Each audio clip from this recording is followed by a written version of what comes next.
भारत की आज़ादी की लड़ाई, खासकर महात्मा गांधी के नेतृत्व वाला दौर, जिसे हम गांधीवादी युग कहते हैं, वो सिर्फ इतिहास का एक पन्ना नहीं है।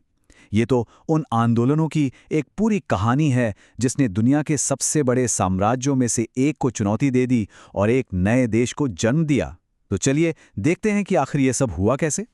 तो इस सफर को हम 5 हिस्सों में समझेंगे। सबसे पहले देखेंगे कि गांधी जी का तरीका क्या था, उनकी विधि क्या थी।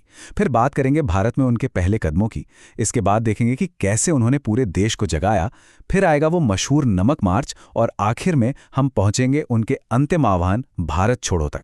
ये जो 25 साल की यात्रा है ना, ये चंपारण के एक छोटे लोकल विरोध से शुरू होकर भारत छोड़ो जैसे एक जबरदस्त राष्ट्रव्यापी आंदोलन तक पहुंची। हर एक आंदोलन आज़ादी की उस लंबी सड़क पर एक मील का पत्थर था। ये कहानी है हिम्मत की और सही रणनीति की। तो सवाल यह है कि आखिर इतनी बड़ी क्रांति, जिसने एक पूरे साम्राज्य को हिला दिया, शुरू कैसे हुई? इसकी शुरुआत हुई एक इंसान से, मोहनदास करमचंद गांधी, और उनके एक बहुत ही सीधे लेकिन बेहद ताकतवर विचार से, अहिंसा। सोचिए, साल था 1915।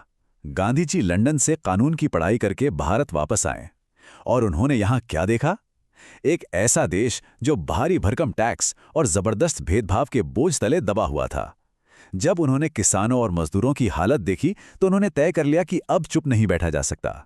और बस यहीं से शुरू हुई ब्रिटिश राज के खिलाफ उनकी लंबी लड़ाई। और यहाँ एक दिलचस्प बात है, भारत में आज़ादी की लड़ाई छेड़ने से पहले गांधी जी ने अपना सबसे ताकतवर हथियार यानी अहिंसक सविनय अवज्ञा को साउथ अफ्रीका में टेस्ट किया था, उसे परखा था। एक तरह से वो देश उनके लिए एक लेबोरेटरी बन गया जहां उन्होंने आज़ादी की अपनी पूरी रणनीति तैयार की। तो साउथ अफ्रीका में अपनी स्ट्रैटेजी को परफेक्ट करने के बाद गांधी जी भारत आए और आते ही उन्होंने अपना ध्यान लोकल मुद्दों पर लगाया। ये एक तरीका था बड़े आंदोलन शुरू करने से पहले भारत की जमीन पर अपने तरीकों को आजमाने का। भारत ने उनका पहला बड़ा टेस्ट हुआ 1917 में, चंपारण में। वहां के किसानों से जबरदस्ती नील की खेती करवाई जाती थी और पैसे के नाम पर कुछ नहीं मिलता था। गांधी जी ने वहां अहिंसक विरोध शुरू किया, हड़तालें और प्रदर्शन हुए और आखिरकार उन्होंने ताकतवर अंग्रेज जमींदारों को किसानों की बात मानने पर मजबूर कर ही दिया। और ये सिर्फ एक लोकल जीत नहीं थी, ये उससे कहीं ज्यादा बड़ी बात थी। इसी चंपारण की सफलता ने गांधी जी को महात्मा का खिताब दिलाया और एक राष्ट्रीय नेता के तौर पर स्थापित कर दिया। चंपारण के फौरन बाद 1918 में खेड़ा में एक और चुनौती खड़ी थी। फसलें तबाह हो चुकी थीं, लेकिन अंग्रेज फिर भी भारी टैक्स वसूल रहे थे। गांधी जी के नेतृत्व में लोगों ने साफ मना कर दिया कि वो टैक्स नहीं देंगे। पूरे 5 महीने तक ये विरोध चला और आखिरकार ब्रिटिश सरकार को झुकना पड़ा। ये अहिंसा की ताकत का एक और सबूत था। चंपारण और खेड़ा की इन जीतों ने एक चिंगारी लगा दी थी।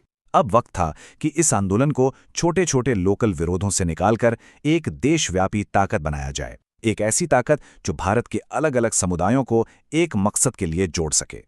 और यहीं पे खिलाफत आंदोलन एक बड़ा टर्निंग पॉइंट साबित हुआ।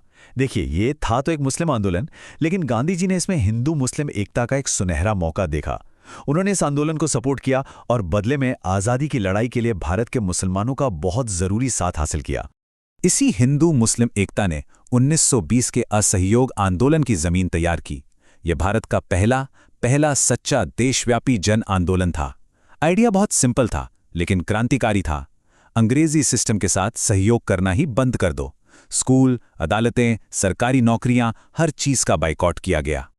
लेकिन जब चौरी चौरा में एक प्रदर्शन हिंसक हो गया, तो गांधी जी ने एक ऐसा कदम उठाया जिसने सबको चौंका दिया। उन्होंने आंदोलन को फौरन रोक दिया। यह एक बहुत बड़ा संदेश था। उनके लिए आज़ादी पाने का तरीका आज़ादी से कम जरूरी नहीं था। अहिंसा एक ऐसा सिद्धांत था जिससे वो कभी समझौता नहीं कर सकते थे, चाहे इसके लिए पूरे देश का आंदोलन ही क्यों न रोकना पड़े। असहयोग आंदोलन के अचानक रुक जाने के बाद आज़ादी की लड़ाई एक नए और ज्यादा साहसी दौर में दाखिल हुई। अब फोकस था ब्रिटिश कानूनों को सीधे सीधे और एक सांकेतिक तरीके से तोड़ने पर।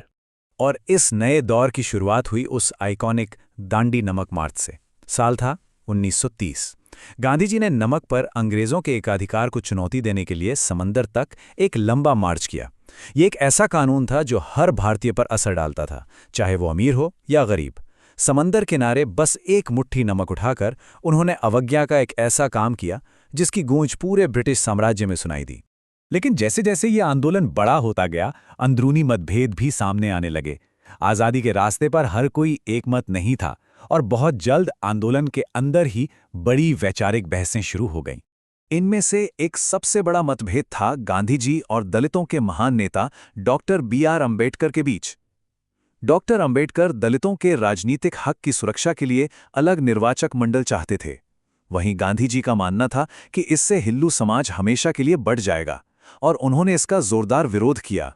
तो इस गतिरोध का हल निकला 1932 के पूना पैक्ट से। ये एक ऐतिहासिक समझौता था। इसमें अलग निर्वाचक मंडल की मांग तो छोड़ दी गई, लेकिन इसके बदले में प्रांतीय विधानसभाओं में दलित वर्गों के लिए आरक्षित सीटों की संख्या लगभग दोगुनी कर दी गई। दशकों के संघर्ष, अंदरूनी बहसों और लगातार कोशिशों के बाद अब वक्त आ गया था आखिरी और सबसे निर्णायक चोट करने का। साल 1942 दूसरे विश्व युद्ध का माहौल था, और इसी बीच गांधी जी ने अपना सबसे जोरदार नारा दिया, करो या मरो। यह बातचीत का समय नहीं था, ये एक आखिरी चेतावनी थी। अंग्रेजों को अब भारत छोड़ना ही होगा, हमेशा के लिए। इस आखिरी आह्वान के पीछे की वजह दूसरा विश्व युद्ध था। हुआ ये था कि भारत से बिना पूछे उसे जंग में धकेल दिया गया था, और आज़ादी के जो भी ब्रिटिश वादे थे वो सब खोखले साबित हो रहे थे। इसी बढ़ते तनाव के बीच इंडियन नेशनल कांग्रेस ने पूर्ण स्वतंत्रता की मांग का प्रस्ताव पास किया, और यहीं से भारत छोड़ो आंदोलन की जमीन तैयार हुई। ये आंदोलन गांधी जी के पिछले आंदोलनों से बिल्कुल अलग था। इसका कोई एक सेंटर नहीं था। ये काफी अराजक था और अक्सर हिंसक भी। गांधी जी को तो लगभग फौरन ही गिरफ्तार कर लिया गया, लेकिन पूरे देश में लोग अपने आप ही उठ खड़े हुए और ब्रिटिश शासन का पूरा सिस्टम लगभग ठप पड़ गया। तो सवाल ये उठता है कि क्या भारत छोड़ो आंदोलन कामयाब रहा? इसका जवाब हाँ या ना में नहीं है। एक संगठित आंदोलन के तौर पर देखें तो ये फेल हो गया, लेकिन अगर रणनीतिक रूप से देखें तो ये एक जबरदस्त जीत थी। इसने ब्रिटिश राज को वो आखिरी घातक चोट पहुंचाई जिससे वो फिर कभी उभर नहीं पाए, और इसने भारतीयों के दिलों में आज़ादी की एक ऐसी आग लगा दी जो फिर कभी बुझ नहीं सकती थी। और यहीं पर हम एक आखिरी सोचने वाले सवाल पर आते हैं, कोई चीज एक ही समय में फेल और पास कैसे हो सकती है? शायद इतिहास की सबसे बड़ी जीतें सीधी लकीर में नहीं चलती। शायद कभी-कभी सबसे बड़ी और टिकाऊ जीतें उन जबरदस्त असफलताओं से ही जन्म लेती हैं जो आने वाले कल का रास्ता हमेशा के लिए बदल देती हैं।